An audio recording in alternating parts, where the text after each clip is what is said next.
Assalamualaikum warahmatullahi wabarakatuh dan salam sejahtera. Hari ini kita bersama saya Cikgu Muhammad Najib bin Zakaria dari SMK Sri Intan untuk iKlas JPN Negeri Kelantan.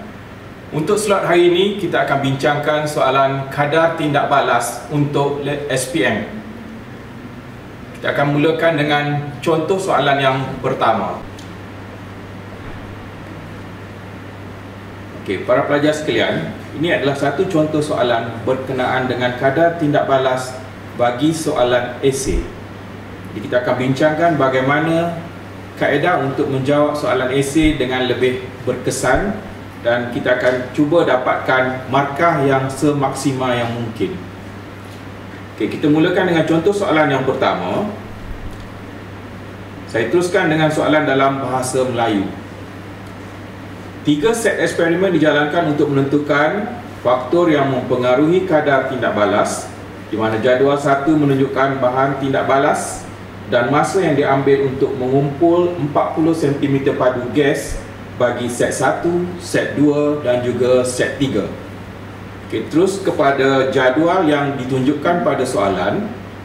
Dalam jadual tersebut, kita boleh lihat dalam ujian eksperimen set 1, serbuk kalsium karbonat berlebihan ditindakbalaskan bersama 25 cm padu asid hidroklorik 0.4 mol DM padu. Dalam set yang kedua, serbuk kalsium karbonat berlebihan ditindakbalaskan bersama 25 cm padu asid hidroklorik 0.2 mol DM padu. Dan di dalam set yang ketiga, granul kalsium karbonat, maksud saya ketulan kalsium karbonat berlebihan ditindakbalaskan bersama 25 cm padu asid sulfurik asid hidroklorik 0.4 mol DM padu. Dan isi padu yang ditunjukkan ialah untuk merekodkan isi padu bagi 40 cm padu, dan ditunjukkan di situ ialah masa yang diambil untuk merekodkan isi padu gas sebanyak 40 cm padu. Okey, daripada sini, yang pertama sekali kita kena kenal pasti apakah faktor yang terlibat dalam eksperimen-eksperimen ini. Okey, kita lihat pada eksperimen yang pertama, kata kuncinya ialah serbuk. Okey, serbuk, dan pada eksperimen yang kedua juga adalah serbuk. Bermakna di sini saiz bukanlah faktor bagi kadar tindak balas tersebut. Apakah yang mempengaruhi kadar tindak balas di sini? Okay, kita tengok kepada kepekatan asid hidroklorik yang diguna pakai. Okey, di sini kita menggunakan dalam eksperimen set 1 sebanyak 0.4 mol DM padu, dan dalam eksperimen yang kedua 0.2 mol DM padu. Jadi, dalam eksperimen 1 dan eksperimen 2, faktor yang digunakan ialah faktor kepekatan asid. Okey, manakala dalam eksperimen yang ketiga diulangi eksperimen dengan kepekatan 0.4, tetapi saiz kalsium karbonat telah pun ditukar dengan menggunakan ketulan. Jadi di sini kita dapati ada 2 faktor yang terlibat, iaitu faktor yang pertama ialah kepekatan, manakala faktor yang kedua ialah saiz bahan. Okey, daripada situ kita boleh tengok tempoh masa yang diambil untuk mengumpulkan 40 cm padu gas. Dalam eksperimen yang pertama, 40 cm padu gas dikumpulkan dalam tempoh 30 saat. Eksperimen kedua 55 saat. Manakala eksperimen yang ketiga 90 saat. Dari sini kita boleh kelaskan kadar tindak balas dalam eksperimen 1 adalah kadar tindak balas yang paling tinggi, kerana tempoh masa yang diambil untuk mengumpul 40 cm padu gas adalah paling singkat. So, kita terus tandakan pada sini sebagai kadar tindak balas yang paling tinggi dengan nombor 1, diikuti dengan nombor 2 dan seterusnya dengan nombor 3. Dan para pelajar kena sentiasa ingat, setiap kali kadar tindak balas kena pastikan kita tahu apakah persamaan kimia yang terlibat. Okey, daripada set 1, set 2 dan set 3, kesemua bahan tindak balas adalah kalsium karbonat dan juga asid hidroklorik. Jadi kita boleh terus tulis persamaan kimia sebagai panduan kita semasa menjawab soalan nanti. So di sini saya akan tuliskan persamaan kimia yang terlibat dalam bentuk contengan dahulu.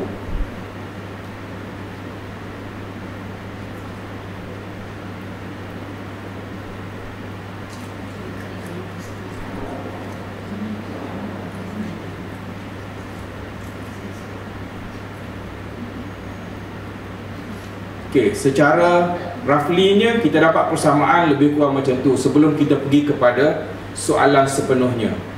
Okey, daripada situ barulah kita boleh bergerak kepada soalan yang diberikan kepada kita. Soalan yang pertama,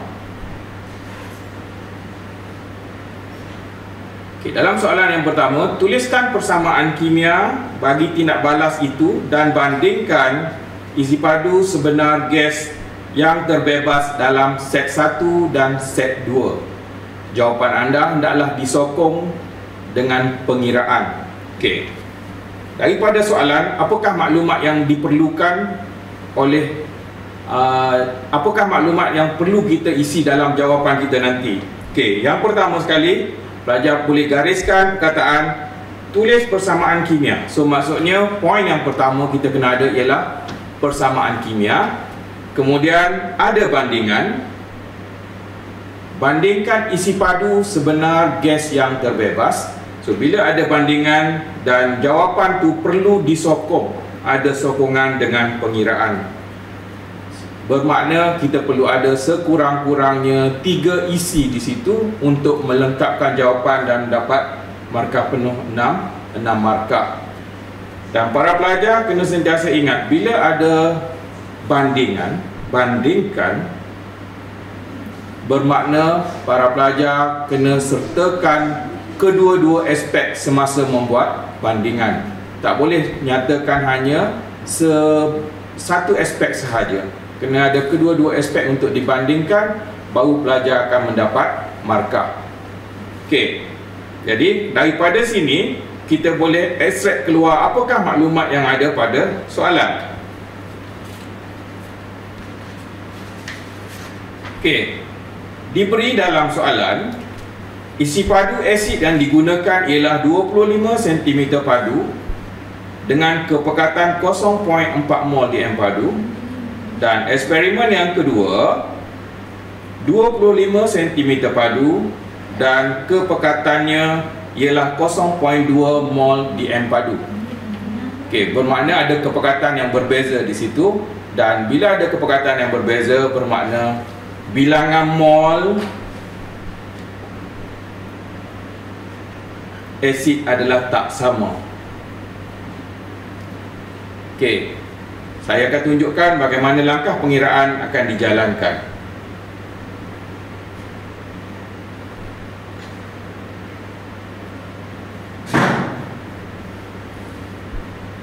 Okey, ini adalah contoh jawapan. Okey, persamaan kimia kita dah ambil tadi. Okey, pastikan persamaan kimia yang ditulis oleh pelajar adalah persamaan kimia yang seimbang dan markah akan diberi kepada pelajar mengikut persamaan ini apabila bahan dan juga hasil tindak balasnya adalah betul untuk markah yang pertama, dan markah yang kedua adalah persamaan yang seimbang. So dalam persamaan yang ditunjukkan pada gambar ini ialah satu persamaan yang sudah pun diseimbangkan dan markah akan diberi sebanyak 2 markah di sini.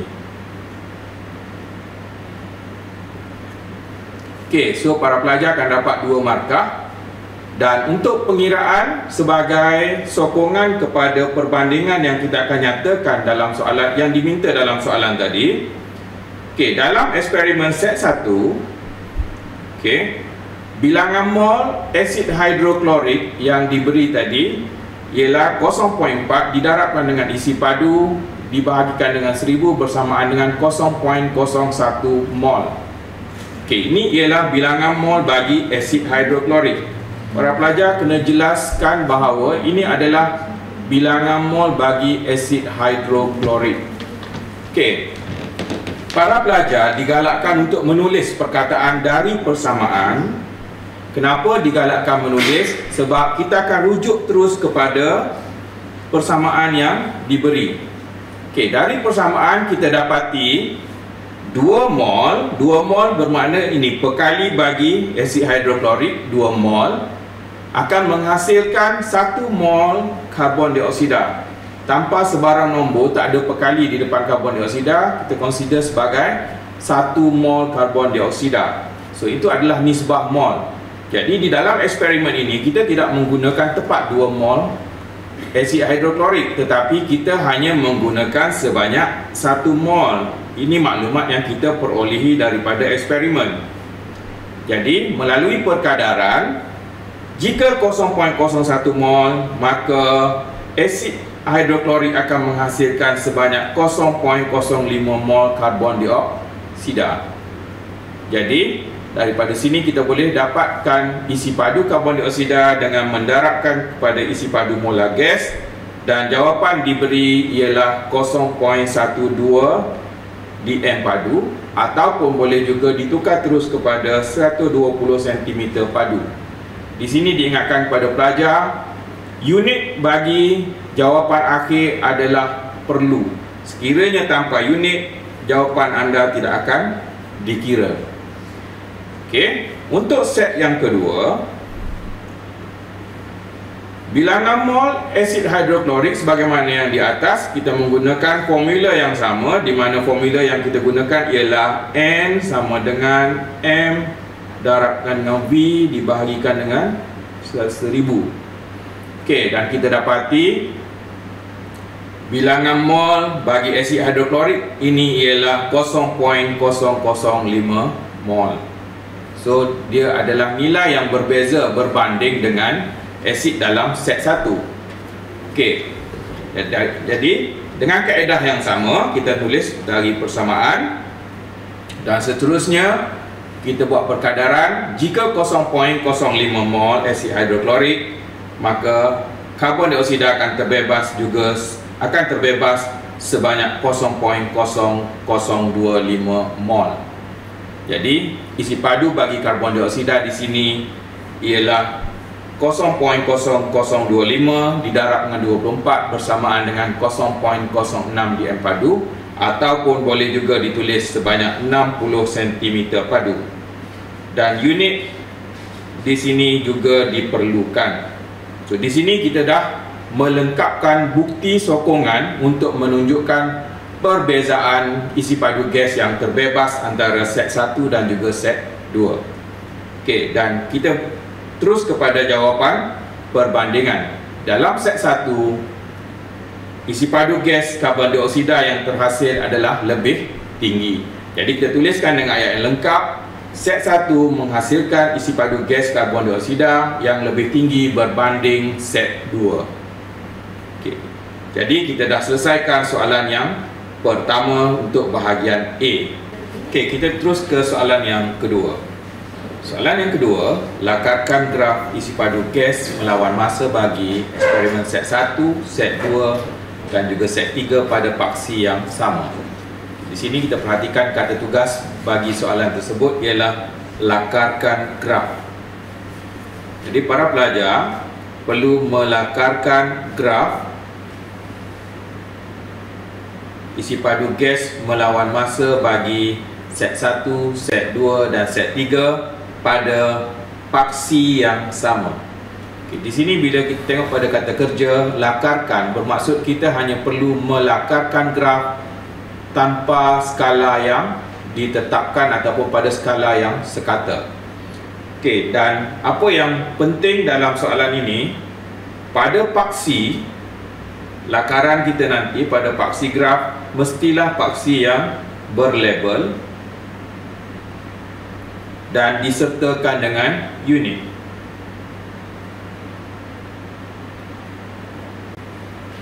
Okey, itu adalah keperluan utama bagi graf. Mesti pada paksinya dilabelkan, disertakan juga dengan unit bagi paksi tersebut. Okay, kita tengok contoh jawapan.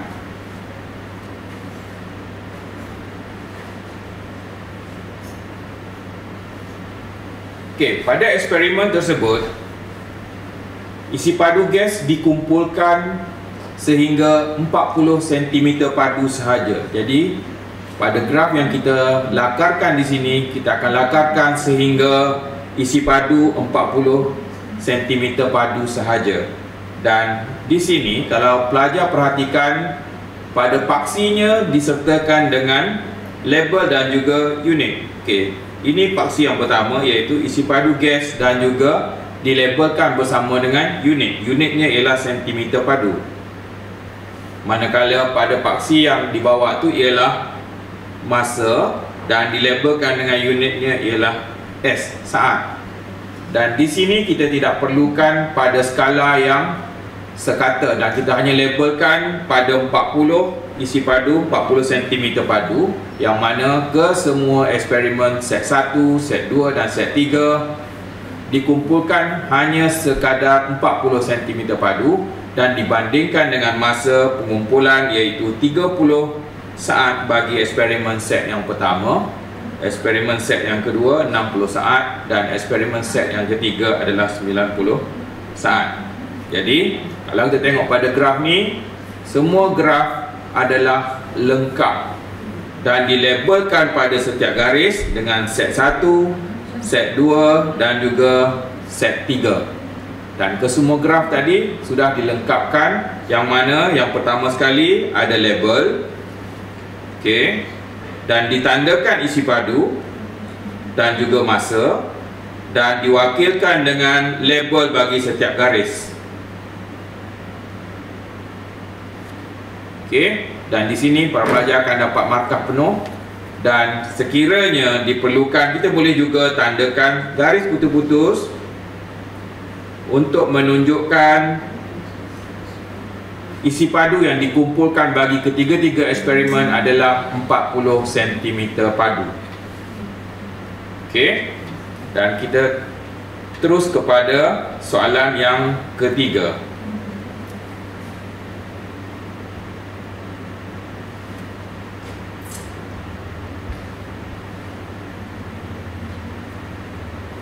Okey, di soalan yang ketiga, di sini, okey, saya bacakan soalan yang ketiga. Bandingkan kadar tindak balas antara set eksperimen dan terangkan jawapan anda berdasarkan teori pelanggaran. Okey, dan ini adalah soalan yang paling famous dalam kadar tindak balas. Okey, dalam kadar tindak balas, kita akan sentiasa kaitkan faktor kadar tindak balas dengan teori pelanggaran. Dan di sini diminta untuk bandingkan eksperimen set 1 dan set 2 yang ni,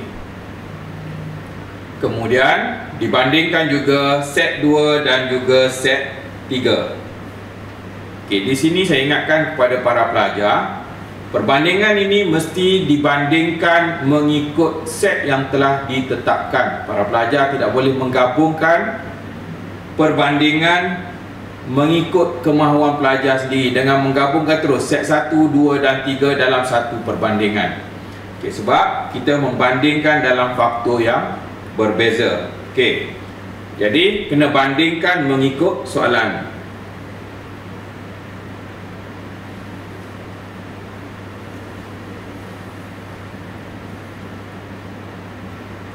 Okey, bila nak bandingkan mengikut soalan, dalam perbandingan, untuk menjawab soalan perbandingan, kita mesti sebut kedua-dua entiti.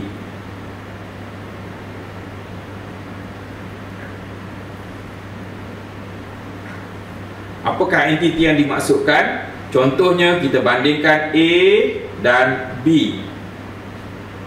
Okey, A dan B, bila kita bandingkan A dan B, kita mesti sebutkan sifat bagi A dan kita mesti bandingkan dengan sifat bagi B. Kita tak boleh hanya sebut bahagian A sahaja tanpa menyatakan apa yang ada pada B. Ini akan menyebabkan pelajar kehilangan markah, sebab markah dalam perbandingan mesti disebutkan kedua-dua entiti A dengan B. Jadi dalam kes ni kita ada dalam soalan yang pertama membandingkan set 1 dan set 2. So bermakna para pelajar kena nyatakan dari segi teori pelanggaran bagi eksperimen set 1 dan juga set 2. Manakala soalan yang kedua membandingkan antara eksperimen set yang kedua dan juga eksperimen set yang ketiga. Apakah faktor yang dibandingkan di sini? Okey, kita akan pergi satu persatu dalam rangka jawapan sebelum kita menulis jawapan yang lengkap nanti.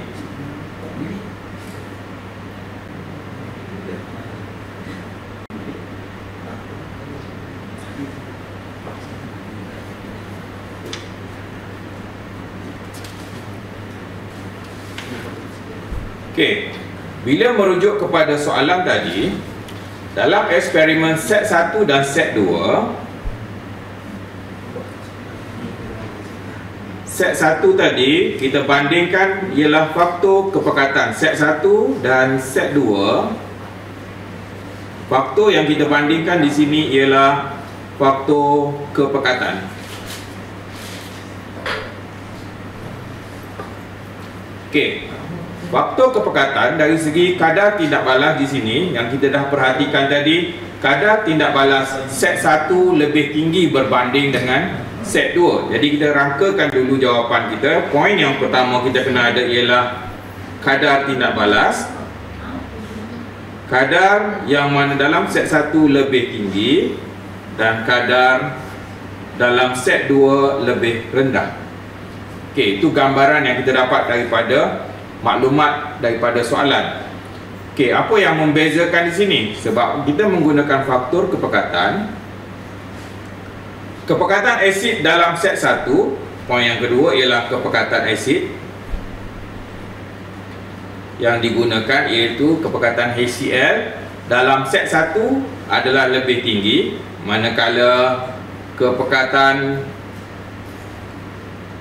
HCl dalam set 2 lebih rendah. Okey, jadi daripada kepekatan kita pergi kepada faktor yang menyebabkan kepekatan mempengaruhi kadar tindak balas. Kita akan nyatakan ialah poin yang ketiga ialah bilangan ion hidrogen per unit isi padu.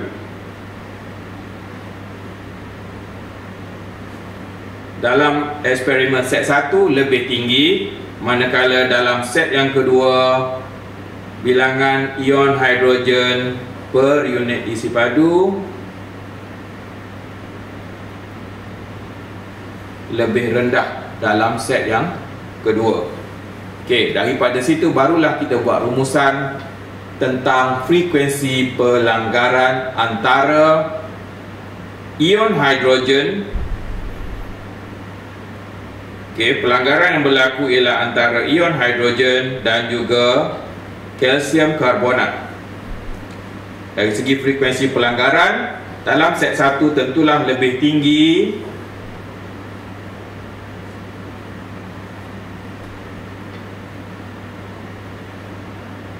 berbanding dengan dalam set yang kedua.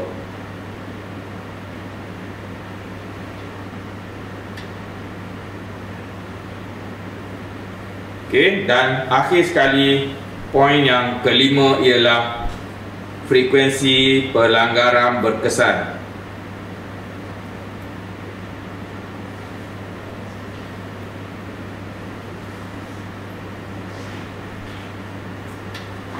Okey, bila dibandingkan frekuensi pelanggaran berkesan, tentulah dalam set 1 lebih tinggi berbanding dengan set 2. Okey, daripada rangka yang telah kita bina ni baru kita transfer, pindahkan ke dalam bentuk ayat yang lebih lengkap untuk dijadikan jawapan bagi soalan tersebut.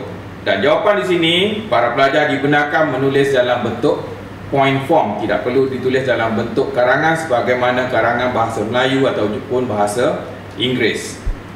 Okey, kita tengok contoh jawapan.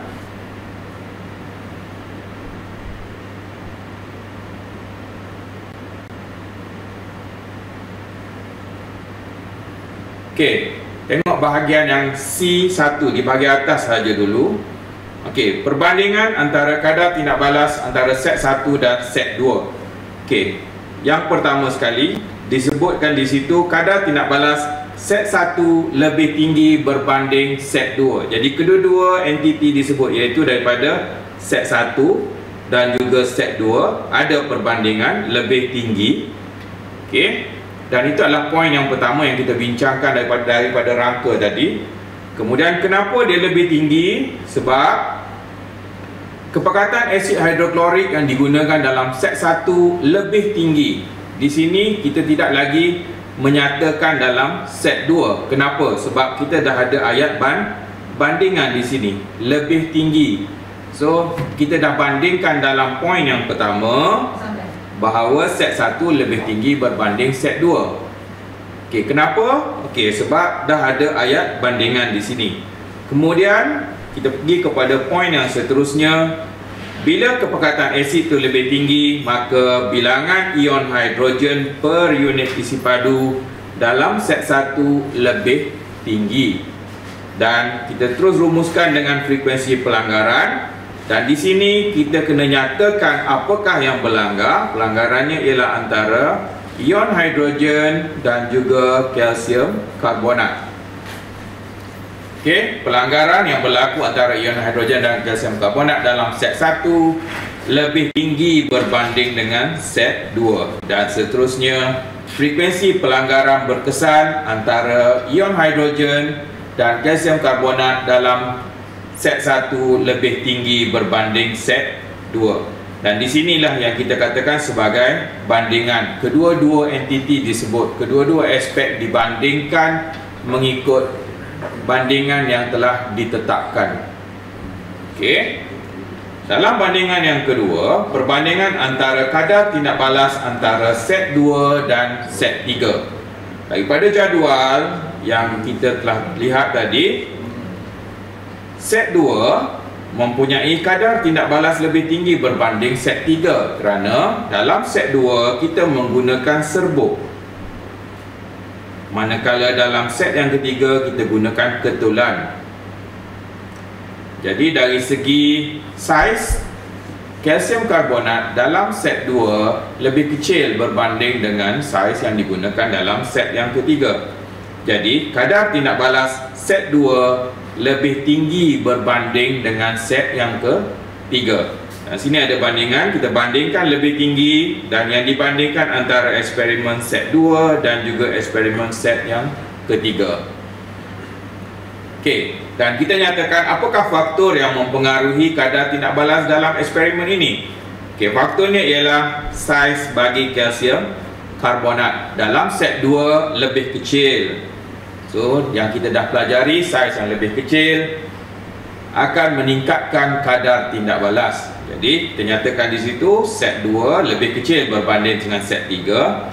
Dan jumlah luas permukaan, bila berkaitan dengan saiz, kita kena nyatakan jumlah luas permukaan yang terdedah untuk pelanggaran bagi kalsium karbonat dalam set 2 adalah lebih besar berbanding dengan set 1. Dan sebagai rumusan terakhir sekali, kita nyatakan frekuensi pelanggaran antara ion hidrogen, okey, yang ni mesti disebut ya, dan kalsium karbonat dalam set 2 lebih tinggi berbanding dengan set 3. Dan akhir sekali kita nyatakan frekuensi pelanggaran berkesan antara ion hidrogen dan kalsium karbonat dalam set 2 lebih tinggi berbanding dengan set 3. Dan ini adalah jawapan penuh bagi soalan yang terakhir tadi sebelum kita bincangkan tadi. Okey. Diharap dengan kesemua perbincangan yang telah kita lalui tadi, para pelajar dapat meningkatkan kemahiran untuk menulis soalan esei untuk menghadapi peperiksaan SPM nanti. Diharapkan perkongsian pada hari ini akan dapat membantu para pelajar dalam menjawab soalan peperiksaan SPM nanti. Selamat maju jaya. Sekian, terima kasih.